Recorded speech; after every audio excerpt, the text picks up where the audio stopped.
Sir Vijayabhaskar గారు మాట్లాడండి ఒకసారి. ఇప్పుడు okay sir, okay sir, okay okay okay వినపడుతుంది. రైట్, కొత్త కేసు ఏం కాదు. యాక్చువల్గా ఇప్పటికే డిలే అయిందని చెప్పేసి ఒక ఎంపీగా గత ప్రభుత్వంలో ఉన్నటువంటి తను, ఇప్పుడు ఉపసభాపతిగా ఉన్నటువంటి తనకు అంటే రఘురామకృష్ణరాజు గారికి నాకే న్యాయం ఎండమావిలాగా కనపడుతోంది అని అనేక సందర్భాల్లో ఆయన వాపోయిన పరిస్థితి. ఎందుకు? ఆయన వైసీపీ ఎంపీగా ఉన్నప్పుడు ఆయన పార్టీపై, ఆయన ప్రభుత్వంపై విమర్శలు చేస్తారా అని చెప్పేసి రాజద్రోహం కేసు, చిన్నా చితక కేసు కూడా కాదు, ఎప్పుడో బ్రిటిష్ కాలం నాటి డ్రకోనియన్ లా అంటారు దీన్ని పెద్దగా వాడటం లేదు. ఎందుకంటే అది మానవ హక్కులను ఉల్లంఘించేటటువంటి కేసు కాబట్టి దాన్ని ఎక్కడి నుంచో తవ్వి తీసి బయటికి ఇప్పటికీ ఐపీసీలో ఉంది కదా అని చెప్పి దాన్ని సెడిషన్ ఛార్జ్ అంటారు ఇంగ్లీష్లో, దాన్ని తీసుకొని ఆయన మీద రాజద్రోహం కేసు పెట్టారు. ఏంటి ఆయన చేసిన ద్రోహం ఈ రాజ్యానికి? ఫస్ట్ ఆఫ్ ఆల్ ఇప్పుడు ఇది రాజుల కాలం కాదు, రాజ్యాలు కాదు, ప్రస్తుతం వీఆర్ ఇన్ డెమోక్రటిక్ సొసైటీ.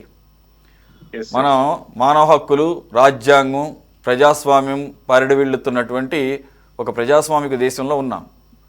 కానీ ఆయన ఏదో రాజుకి వ్యతిరేకంగా మాట్లాడాడని, మరి గత ప్రభుత్వంలో ఉన్నవారు ఇది రాజ్యం అనుకున్నారు, మరి వాళ్ళంతా వాళ్ళకి మంత్రులు సామంతరాజులుగా లేకపోతే అట్లా భావించారు, ఎమ్మెల్యేలు ఎంపీలుగా కాకుండా.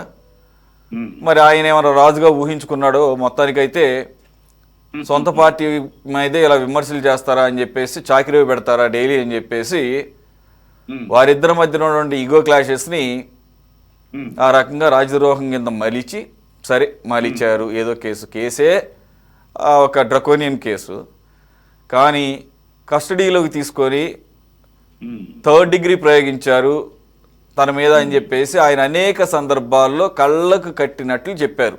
ఆయనకి కళ్ళు కట్టేసినా కానీ ఎవరెవరు ఏం మాట్లాడుకున్నారు, ఎవరెవరు ఎంత అక్కడ ఉన్నారు, ఆ జరిగిన దాన్ని ఆయన హింసించిన దాన్ని వీడియో తీసిన విధానం, దాన్ని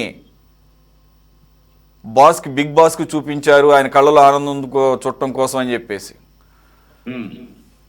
మరి ఎవరి ఆధ్వర్యంలో జరిగింది? సిఐడి కదా ఆయన ఆ రోజు అరెస్ట్ చేసి తీసుకువెళ్ళింది. అప్పుడు సిఐడి డీజీగా ఉన్నటువంటి పివి సునీల్ కుమార్. మీ ప్రభుత్వం వచ్చిన తర్వాత కూడా ఆయనకు ఎటువంటి న్యాయం జరగలేదు, కేసులో ముందుకు కదలికలేదు. గత ప్రభుత్వంలో అయితే ఆయన పెట్టిన కేసునే తీసుకోలేదు, ఆబ్వియస్ కాబట్టి. ప్రభుత్వం మారిన తర్వాత, ఆయన ఉపసభాపతి అయిన తర్వాత ఆయన నగరపాలెం స్టేషన్ అనుకుంటా, ఇఫ్ ఐఎమ్ నాట్ రాంగ్, గుంటూరులో ఉన్నటువంటి పోలీస్ స్టేషన్లో ఆయన కేసు పెట్టారు. జగన్మోహన్ రెడ్డి మీ ప్రభుత్వం వచ్చిన తర్వాత ఉన్న కేసుల్లో ఒకే ఒక్క కేసులో ముద్దాయిగా ఉన్నారు, నిందితుడిగా ఉన్నారు. దీంట్లో A3గా రఘురామకృష్ణరాజు గారి కేసులోనే, A1 పివి సునీల్ కుమార్.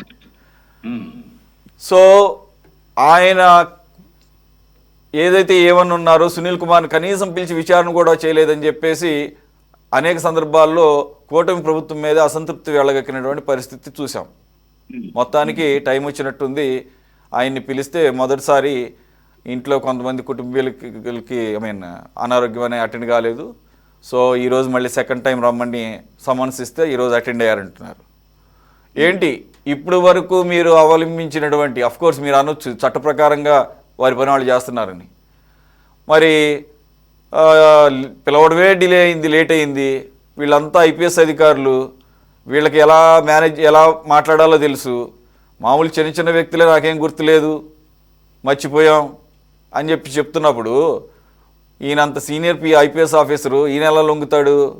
ఖచ్చితంగా అంత ఈజీగా సహకరించే అవకాశం లేదు.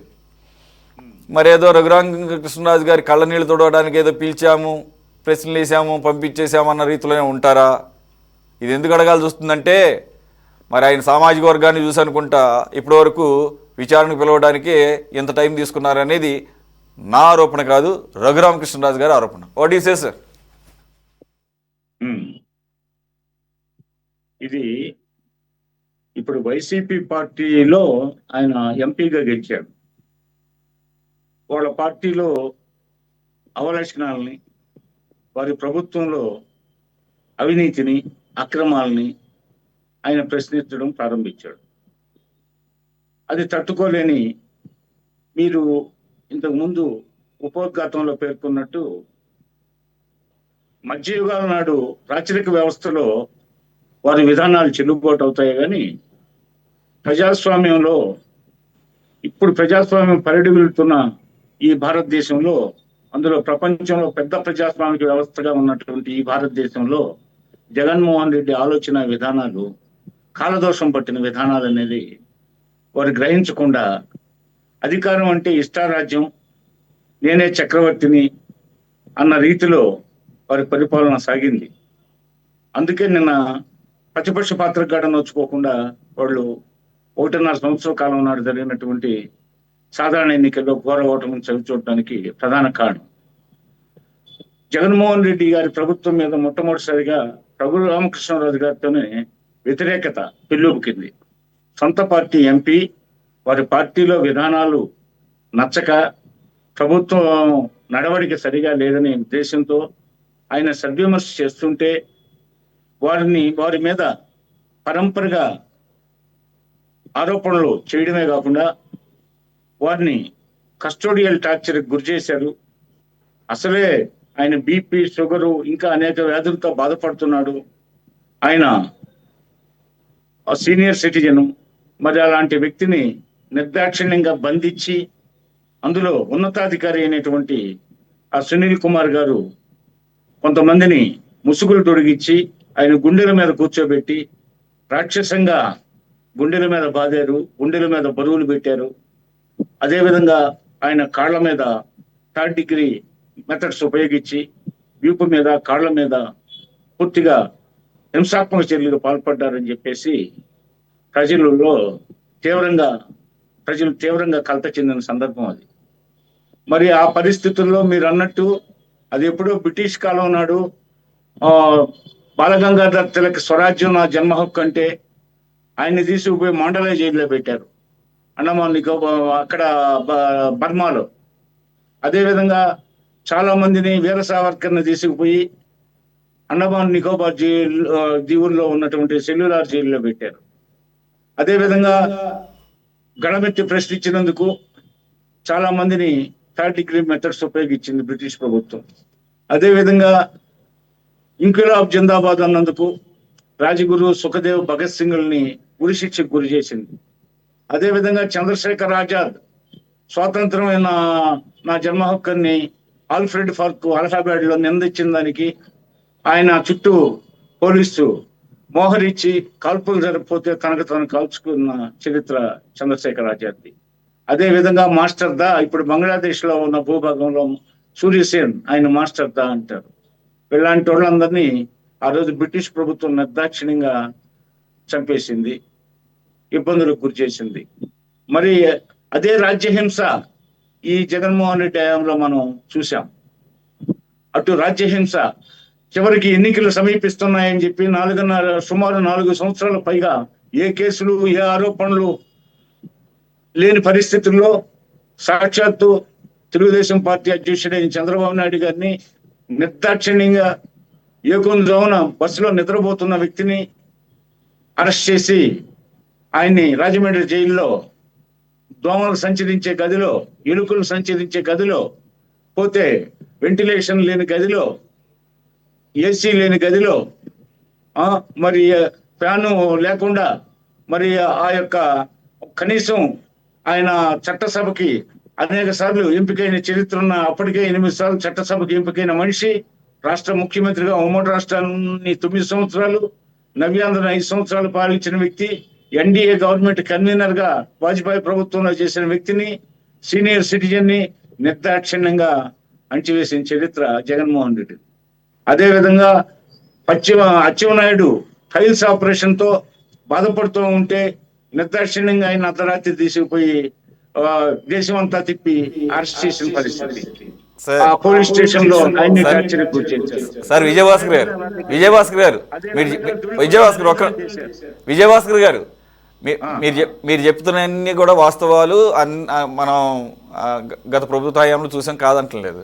కానీ నేనేమన్నానంటే సొంత ఎంపీనే స్పేర్ చేయం మేము అని చెప్పేసి ప్రపంచానికి చెప్పినప్పుడు మీరు చంద్రబాబు నాయుడు అయితే ఏంటి, అచ్చెన్నాయుడు అయితే ఏంటి, మేము ఎవరిని కేల్చి. మీకు ఇంకొక విషయం గుర్తు చేస్తా, గత ప్రభుత్వ హయాంలో సోషల్ మీడియాలో కొంతమంది ఆఖరికి జడ్జిల్ని కూడా, కోర్టుల్ని జడ్జిల్ని కూడా వదలకుండా వారిని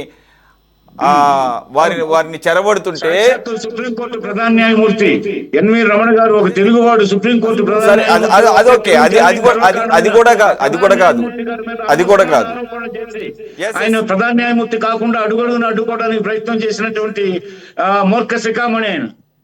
మరి ఆ పరిస్థితుల్లో రఘురామకృష్ణరాజు గారు సొంత పార్టీ ఎంపీని పూర్తిగా అతను సైకోలాగా ప్రవర్తించి, పైగా ఈ అధికారులు అతను ప్రమోషన్ కోసమో లేకపోతే వాళ్ళకి ఇంటర్నల్ గా డిపార్ట్మెంటల్ ప్రాబ్లమ్స్ తోనో అతనికి తొత్తులుగా మారిపోయి కొంతమంది అధికారులు. ఆ విషయం వాళ్ళ నాన్న టైం నుంచి ఉంది. ఎంతో మంది అధికారులు వాళ్ళ నాన్న టైంలో ఉన్నవాళ్ళు, శ్రీలక్ష్మి లాంటి ఇన్నోసెంట్ శ్రీలక్ష్మి ఈరోజు ఆమె ఒక అవినీతి ఆరోపణలో కేసులో ఇరుక్కుంది. అదే విధంగా అనేక మంది అధికారులు ఆ రోజు కేసుల్లో బుక్ అయ్యారు. అదేవిధంగా జగన్మోహన్ రెడ్డి చాలా మంది అధికారుల్ని తన యొక్క స్వార్థ ప్రయోజనాలు కాపాడేదానికి వాళ్ళని బెదిరించి అదిరించి లొంగ తీసుకొని వారందరినీ జైలు పాలు చేస్తున్న చరిత్ర అయింది. మరి ఈ పరిస్థితుల్లో ఈ రకంగా ఒక నిమిషం సార్, మరి ఈ రకంగా అధికార దుర్వినియోగం పాల్పడారని చెప్పేసి క్లియర్ గా కనబడుతున్నప్పుడు మీరు ఇంత టైం ఎందుకు పట్టింది? 18 నెలల కాలం ఎలా, ఏ రకంగా మీరు జస్టిఫై చేసుకుంటారు? అదే మాకు వారికి ఉన్న తేడా.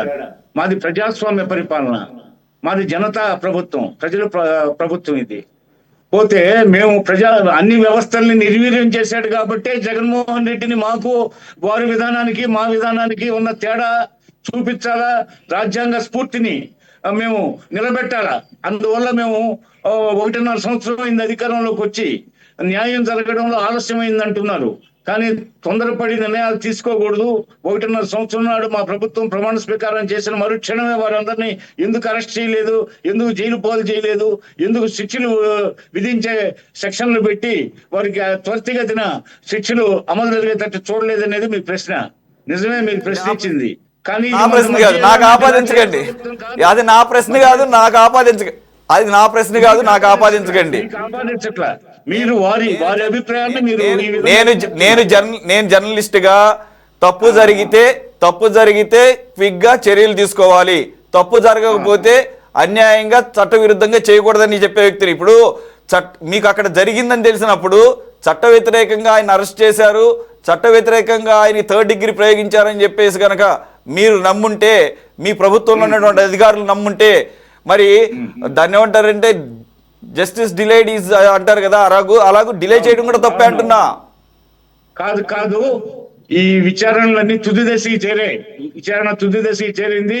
ఈ రోజు ఎట్టికేలకు ఆయన పోలీస్ స్టేషన్ కు వచ్చాడు, ఇంట్రాగేషన్ కు వచ్చాడు అని చెప్పి పేర్కొన్నట్టుగా మరి ఇప్పుడు దీని మీద త్వరితగతిన విచారణ జరుగుతుంది. వారందరూ తప్పులు చేసిన వాళ్ళకి శిక్షలు తప్పు, వారందరూ జైలు ఓచలు లెక్క పెట్టాల్సిందే. ఎవరైతే అడుగులకు మడుగులు ఎత్తారో, ఎవరైతే కొమ్ము కాశారో, ఎవరైతే అవినీతి అక్రమాల్లో పాలు పంచుకున్నారో, అదే కాకుండా ఈ సునీల్ కుమార్ అనే వ్యక్తి పై అధికారుల అనుమతి లేకుండా, ప్రభుత్వ అనుమతి లేకుండా జగన్మోహన్ రెడ్డి హయాంలో విదేశ పర్యటనలు విపరీతంగా చేశాడు. దానికి సంబంధించి కూడా ఆయన మీద తీవ్రమైన ఆరోపణలు ఉన్నాయి. ఆయన లాటిన్ అమెరికా దేశాలు పోయాడు, ఆస్ట్రేలియా పోయాడు, అమెరికా పోయాడు, ఇంగ్లాండ్ పోయాడు, ఆస్ట్రేలియా పోయాడు, ఆఫ్రికన్ కంట్రీస్ పోయాడు. ఏం పని మీద పోయాడు? ఇవన్నీ రాష్ట్ర ప్రభుత్వం అనుమతి లేకుండా పోయాడు. రాష్ట్ర ప్రభుత్వం కావాలనుకుంటే ఆయనకు అనుమతి ఇస్తుంది, కానీ రాష్ట్ర ప్రభుత్వం ఆయన జేబు సంస్థగా భావించి తనకున్నటువంటి రాష్ట్ర ప్రభుత్వంతో ఉన్న సన్నిహిత సంబంధాలను బట్టి ఆయన తన జేబు సంస్థగా భావించి ఇక పర్మిషన్స్ ఏముంది, అంతా మన రాజ్యమే కదా అని చెప్పేసి ఆయన ఇష్ట రాజ్యంగా మొత్తం లోకం చుట్టిన వీరుడుగా కూడా ఆయన చెడ్డ పేరు తెచ్చుకున్నాడు. డిపార్ట్మెంట్ లోనే ఉన్నతాధికారులు. విజయభాస్కర్ గారు, రఘురామకృష్ణరాజు గారి కేసే ఇన్నాళ్ళు పట్టింది, ఏది జస్ట్ ఆయన పోలీస్ స్టేషన్ పిలవడానికి, ఏది ఇంత తీవ్రమైన కేసు. ఇక ఆయన చెప్పబెట్టకుండా ఒక కంట్రీకి వెళ్తున్నానని ఇంకో కంట్రీకి వెళ్ళాడు అని చెప్పేసి ఇక అది ఎప్పుడు కేసు అది కూడా జరుగుతుంది, కానీ ఇక దానికి అది ఎంత టైం పడుతుంది అనేది ఇక మీకే వదిలేస్తున్నాను. Okay, anyway I got your points.